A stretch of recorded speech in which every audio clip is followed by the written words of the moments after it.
So here's a listening comprehension about the best holiday I had.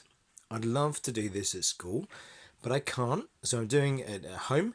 I've got books over here, there's a rug under this map, I'm on the floor in my daughter's room, and then there's a big map of Russia here. There'll also be noise in the background, my son might run in, and also I can hear the dishwasher. But what I'm going to talk about is the best journey I ever did. Because in 2002, I flew to Sweden, that's not on this map, and then I went over to Tallinn on the ferry in Estonia, and then I travelled all the way across Russia, from that side there, all the way across to the Pacific Ocean, which is over here. And then I went into China too.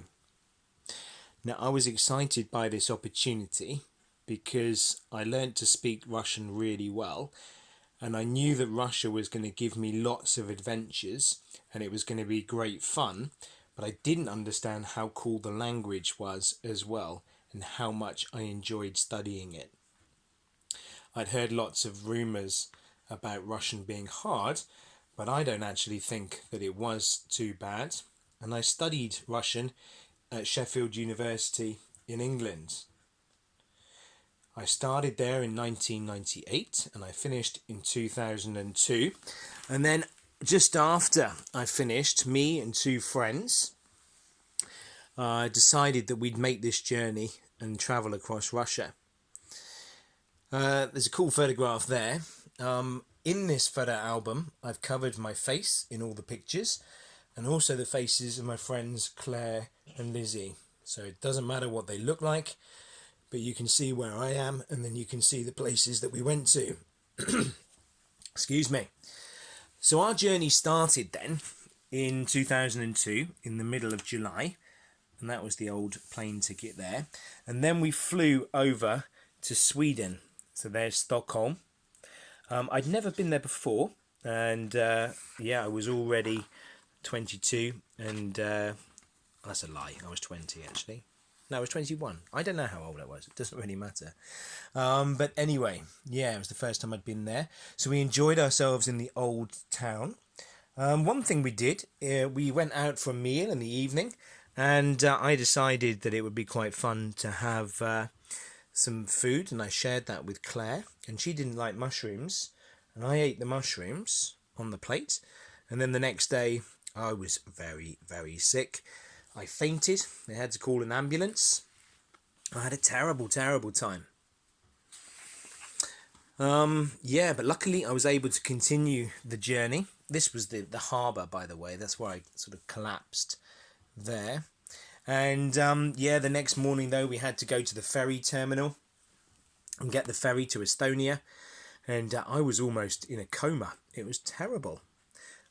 Here is me pretending I'm on that ferry from Sweden to Estonia. This photograph was taken later when we were in China. So then we went to Tallinn.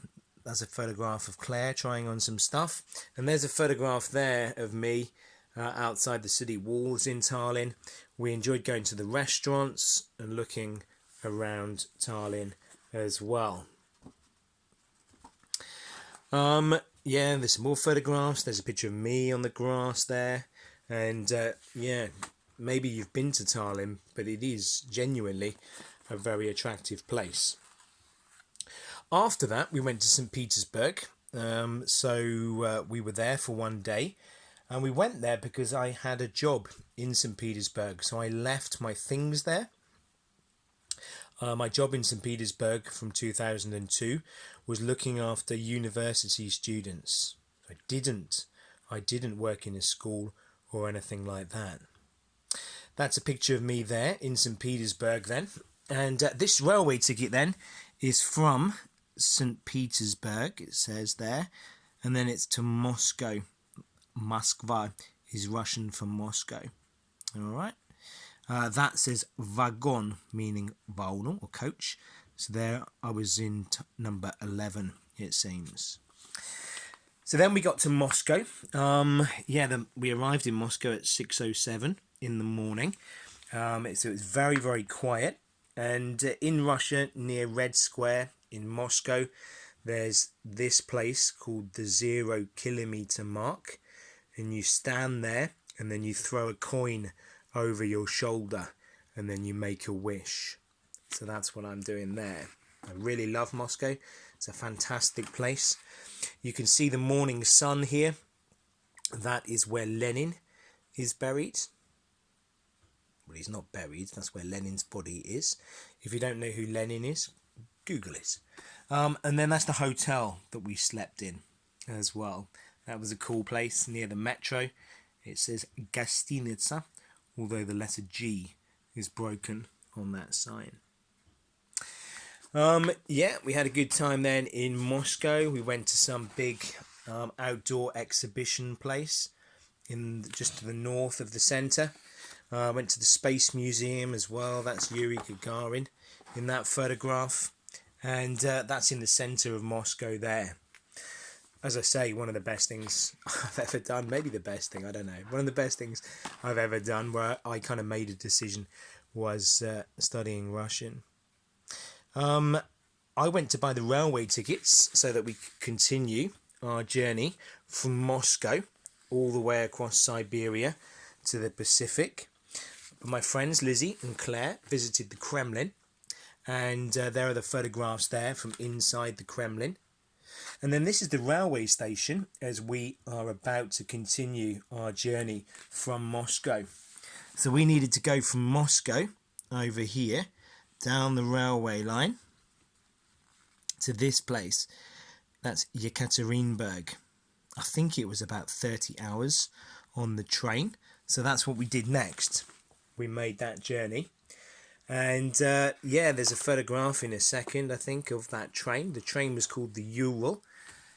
There's a picture of me outside the train. And then at the top there's a picture of us at the railway station there. We're trusting somebody to take a photograph. Okay?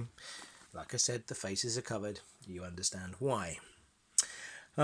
Yeah, so there we are. There's the railway ticket there. And it was interesting because when the train stopped, there were lots of people always outside the train. These people then are selling glasses and things they've made at a factory. The problem was that sometimes they didn't get paid. They just got given their products. So that is why they're selling stuff, because they didn't get their wages. So we had a nice time then in Yekaterinburg, which is that place that I just mentioned. So it's kind of like the start of Siberia, really. And yeah, some more pictures though from the train first. There was this lady on the train selling biscuits. She was crazy. She was absolutely crazy, but very nice. And yeah, that is when we were going from Europe into Asia. That's what it says there. And that's after we arrived in Yekaterinburg there. Me having my photographs taken with the ladies who worked on the train. A picture of me there as well. That says Yekaterinburg.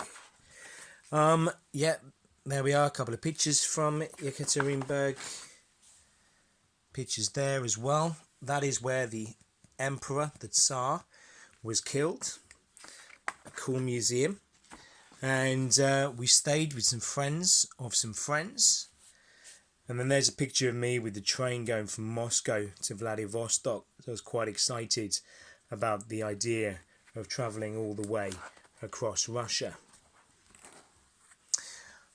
After that then, we were in Yekaterinburg, and then we got the train back to Perm, to this place called Perm. And then there we stayed with some girls that were like from the mafia. I'm so sorry I've not covered your face.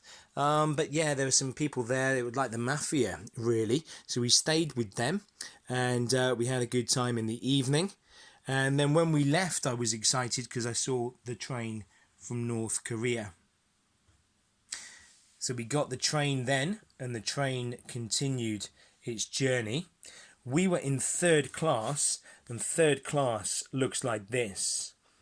There are no walls between the beds.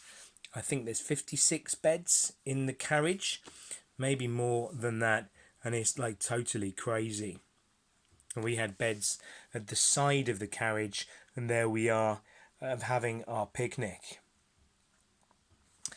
I think that's enough for the first part. I'm going to do a couple more of these because listening comprehension is so important.